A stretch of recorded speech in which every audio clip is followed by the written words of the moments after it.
With 8,000 followers, I decided to quit Instagram. In this video, I'm going to talk about why I quit it, how I quit it, and what happened when I decided to quit Instagram for 90 days plus. The main reason I decided to quit Instagram was just checking my phone usage. I was checking how much I was using my Instagram every single day, and out of the 6 hours that I was spending on my phone every single day, a majority of that time went to Instagram. I'm talking anywhere from 3 hours to 4 hours every single day of mindless scrolling. Now, I have quite a following on Instagram. Well, 8,000, whatever you want to say, if that's quite a following, but I felt that because I had so many people following me, I had to stay on the platform all the time. I had to upload content consistently, otherwise I may lose all my followers. This becomes a problem because then you start posting content just for the sake of posting content, for the sake of getting validation from other people. But I'm not someone who makes money off of Instagram. I don't have a business on Instagram. It's just my personal profile where I share photos of my daily life. But just seeing how much time I was spending on that application was crazy.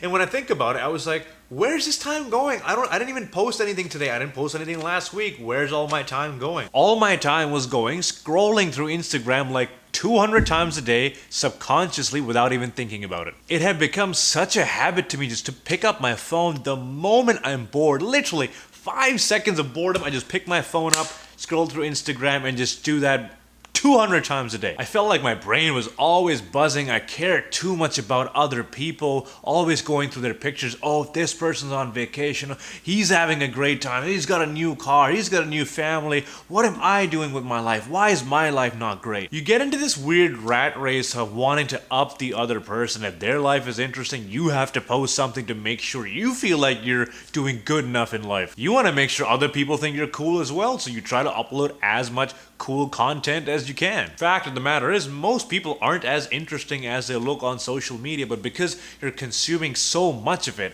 on a daily basis, at least my mind subconsciously thought, oh my god, man, what are you doing with your life? Look at all these people. You're not doing anything. My self-esteem was really taking a hit, and I didn't know it was Instagram that was doing it up until I really had a conversation with myself. I really tried to do a cost-benefit analysis. What am I getting out of Instagram, and what is it really costing me? I was getting the validation from all my followers. I was getting the occasional meme from my friends. I would giggle and laugh here and there. I would have some of my closest friends on Instagram, and we would share text there occasionally. And I guess the most important reason for me personally was just knowing what's going on in the world, knowing who's doing what. But were these reasons enough to stay on Instagram for all the costs that it brought to my life? Other than sucking the time out of my life, it also made me feel like crap about myself. I was just comparing myself to everyone, comparing myself to my friends, comparing myself to people I didn't even know. People on the Explore page, or sharing pictures of their vacation, or how much money they have, or they're giving speeches in front of crowds. I would always be comparing myself. And just the fact that I didn't have control over my time, I was just a slave to the app. I was scrolling it the moment I was bored. So I wanted to see what would happen if I just cut it out cold turkey, removed Instagram for good this time, because I've done it multiple times in the past and I failed.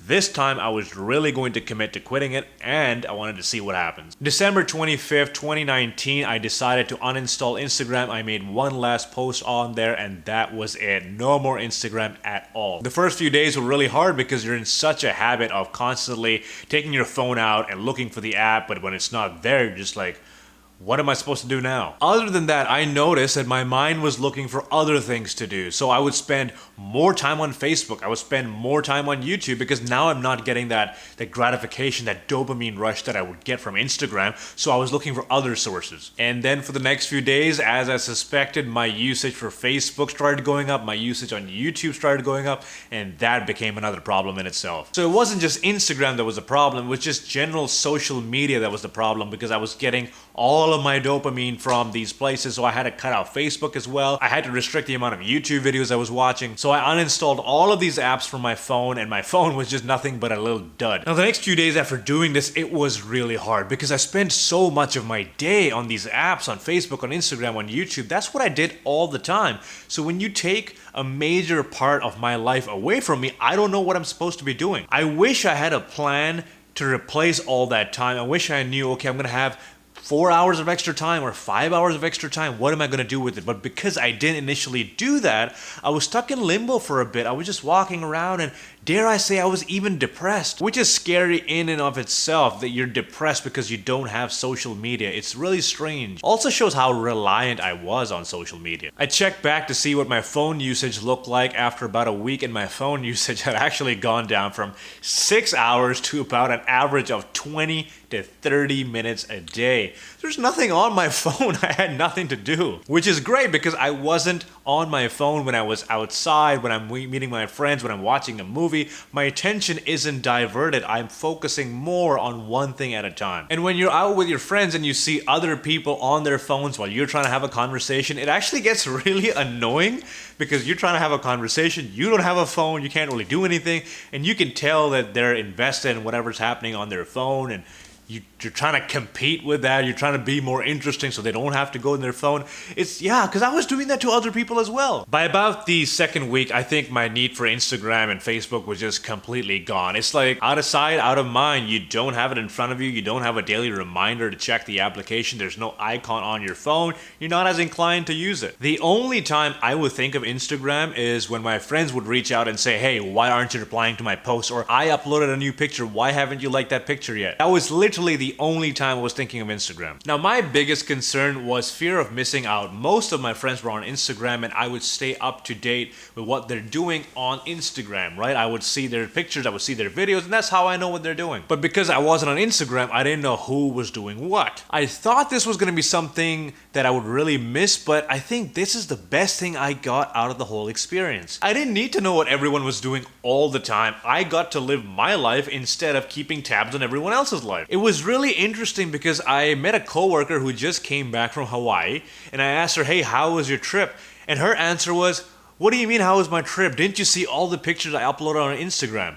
And that was so weird to me because instead of having a conversation, telling each other about the experiences we have in life, now it's the new norm to put something on Instagram and have everyone automatically be updated. So people are valuing putting these stories, these experiences on social media, and people just automatically keeping up to date with them, as opposed to actually meeting with them in person and telling them about their experience. I found this to be pretty bizarre. Like, imagine having a kid or something and posting a picture on Instagram to let everyone know. Would you rather do that, or would you rather meet people in person and telling them what kind of change has taken place in your life? There's such a less connection on Instagram, and the fact that we're preferring social media to share news, share experiences, that's kind of freaky to me. The other side of this is that because you don't know what anyone's doing, you don't feel like you're missing out. You don't know what you're missing out on. I can't tell you which party I wasn't invited to or which party I missed out on because I didn't know there was a party. I felt that because I was seeing what other people are doing on a daily basis, like someone sharing their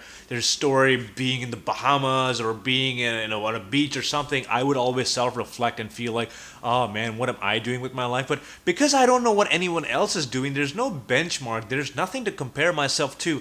I can only compare myself to my own life, and my life is okay. I like it. It's been about 90 days plus that I've been off of Instagram. I haven't checked any of my messages, but my plan in the future is I might access Instagram on my desktop just to see the messages I'm getting from my followers because they have been following me for a long time.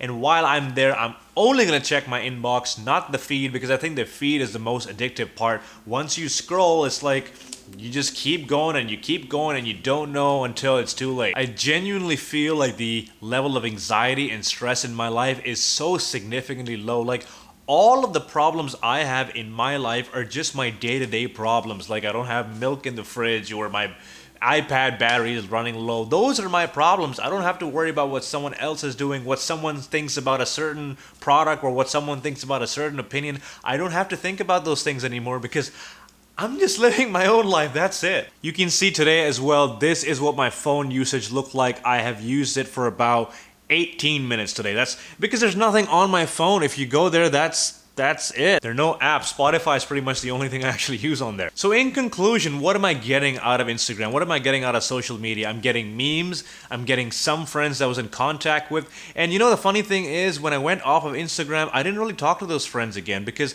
we had such a text-based relationship. We only talked on text.